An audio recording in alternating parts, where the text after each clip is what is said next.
ધારાસભ્ય હીરા સોલંકી પર પૂર્વ ભાજપ નેતાએ લગાવ્યા ગંભીર આક્ષેપ। પીજીવીસીએલ કચેરીમાં ધારાસભ્યના વીજ બિલ મુદ્દે થયેલી રજૂઆત બાદ વિવાદ વકર્યો। સાથે જ સુરક્ષા માટે તાત્કાલિક ધોરણે 24 કલાક ગનમેન ફાળવવા કલેક્ટરને છે તેઓએ વિનંતી કરી। ધારાસભ્ય હીરા સોલંકીએ ફોન પર ગાળો આપી ધમકી આપી હોવાનો પત્રમાં ઉલ્લેખ। અમરેલી કલેક્ટરને પત્ર પાઠવ્યો છે અને પોલીસ પ્રોટેક્શનની માંગણી કરી છે।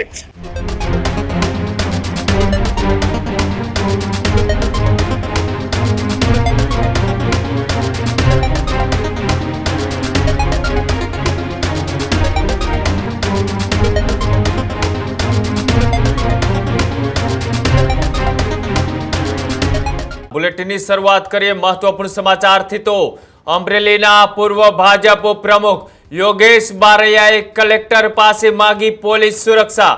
ધારાસભ્ય હીરા સોલંકી પર પૂર્વ ભાજપ નેતાએ લગાવ્યા ગંભીર આક્ષેપ।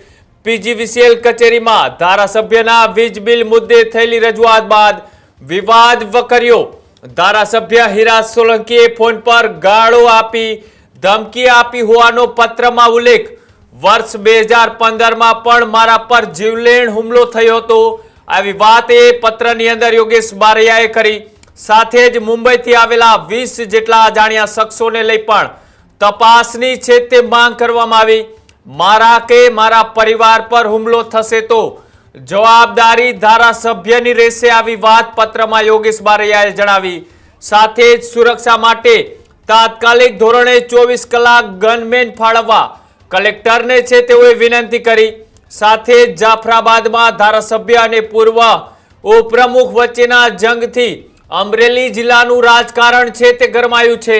જે રીતના રાજુલાના ધારાસભ્ય હીરા સોલંકી સામે જ ભારતીય જનતા પાર્ટીના પૂર્વ ઉપપ્રમુખ યોગેશ બારૈયાએ કલેક્ટર સમક્ષ પોલીસ સુરક્ષાની છે તે માંગ કરી છે। આ જે ઘટના છે તેમાં 2015નો પણ ઉલ્લેખ કરી અને લખ્યું છે કે મારા પર જીવલેણ હુમલો છે તે કરવામાં આવ્યો હતો।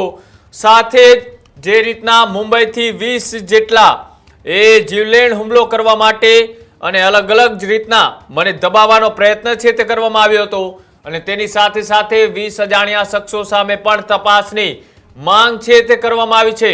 આજે ઘટના બની છે, આ પત્ર વાયરલ થતાની સાથે જ અમરેલી જિલ્લાના રાજકારણની અંદર અત્યારે ખળભળાટ મચ્યો છે।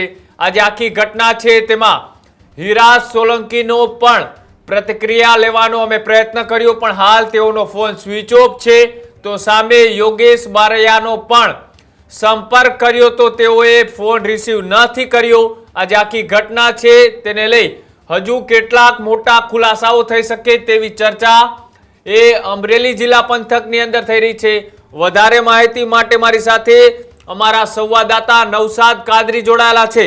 નવસાદ, જે રીતના આ પત્ર વાયરલ થતા ક્યાંક ને ક્યાંક અનેક ચર્ચાઓ થઈ રહી છે, શું છે ખરેખર હકીકત ને શું વધારે માહિતી?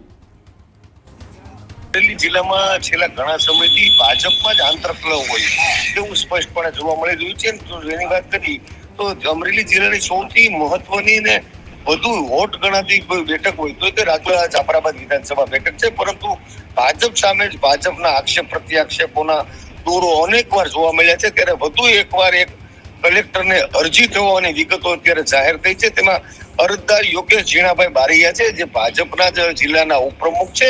તેણે અમરેલી કલેક્ટરને પત્ર પાઠવ્યો છે અને પોલીસ પ્રોટેક્શનની માંગણી કરી છે। પોલીસ પ્રોટેક્શનમાં તેણે જણાવ્યું હતું કે અગાઉ 2015માં 98 વિધાનસભામાં ધારાસભ્ય હીરા સોલંકી અને તેના પરિવાર તેના પર જીવલેણ હુમલો કરવાનો પ્રયાસ કરવામાં આવ્યો હતો। તેના ફાધર છે તે પ્રબળ દાવેદાર 2098માં વિધાનસભા પર હતા। 2015ની વાત છે, ત્યારે પોતાના પિતા પર જે રીતે હુમલો અને જે રીતે અગાઉની ઘટના હતી તે પણ તેને ટાંકીને ફરી તેને માંગણી કરી છે કે તેને પોલીસ પ્રોટેક્શનની ફાળવણી કરે। તેનું પોલીસ ફાળવવાનું મુખ્ય કારણ એ છે કે હજી થોડા દિવસ પહેલા જે પીજીવીસીએલના દરોડા દરમિયાન જે પીજીવીસીએલના બાકી લેણા છે તે બાકી લેણા ભરવા માટેની જે માંગ તંત્ર દ્વારા કરવામાં આવી હતી। જાફરાબાદ પંથકમાં પીજીવીસીએલના દરોડા પડ્યા હતા અને અમુકના કનેક્શનો કાપવામાં આવ્યા હતા। આ કનેક્શનો કાપવામાં આ જે યોગેશ બારૈયા છે તેનું પણ કનેક્શન કોઈના સગા સંબંધીનું કટ કર્યું હોય તેના પણ પૈસા તેને ભરી દીધા હતા। બાદમાં જ આખો મામલો ભાજપ સામે ભાજપ આવ્યું હોય એવું અત્યારે ચર્ચાઈ રહ્યું છે. ત્યારે સૌથી મહત્વની બાબત એ છે કે જયારે ઘટના ઘટી લગભગ 25 કે 26 તારીખે ફેબ્રુઆરી, ત્યારે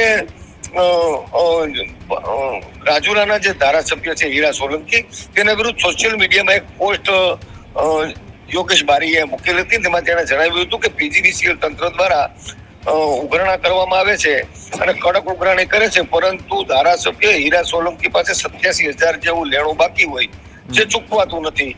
આ બાદ આખો મામલો છે તે ગરમાળો હતો અને બાદમાં ધારાસભ્ય હીરા સોલંકી દ્વારા તેને ધમકી આપી હોવાની પણ વિગતો છે, તેને પત્રમાં ટાંકી છે. ત્યારે જોવાનું એ રહ્યું કે હાલ 20 જેટલા મુંબઈથી અજાણ્યા માણસો પણ આવ્યા છે અને પોલીસ પ્રોટેક્શનની માંગણી યોગેશ સોલંકીએ બારીયાએ કરી છે. ત્યારે હવે વધુ ભાજપ સામે ભાજપ અત્યારે આવ્યું હોય અને પોલીસ પ્રોટેક્શનની માંગણી કરી હોય, ત્યારે આગામી દિવસોમાં નવા કડાકા ભડાકા થાય તેવા પણ એંધાણોના સમીકરણો જોવા મળી રહ્યા છે. જી બિલકુલ, આભાર નવસાદ માહિતી આપવા બદલ. તો જે રીતના અત્યારે મામલો છે તે બિચકાયો છે અને જે આ પત્ર વાયરલ થતા અનેક અટકળો છે તે લગાડવામાં આવી રહી છે, સાથે જ પોલીસ પાસે પ્રોટેક્શનની છે તે પણ અત્યારે માંગ છે તે કરવામાં આવી રહી છે. જોવાનું રહેશે કે આગામી દિવસોની અંદર આ મામલે શું હીરા સોલંકી અથવા તો યોગેશ બારૈયા કોઈ મોટો ખુલાસો કરે છે કે કેમ.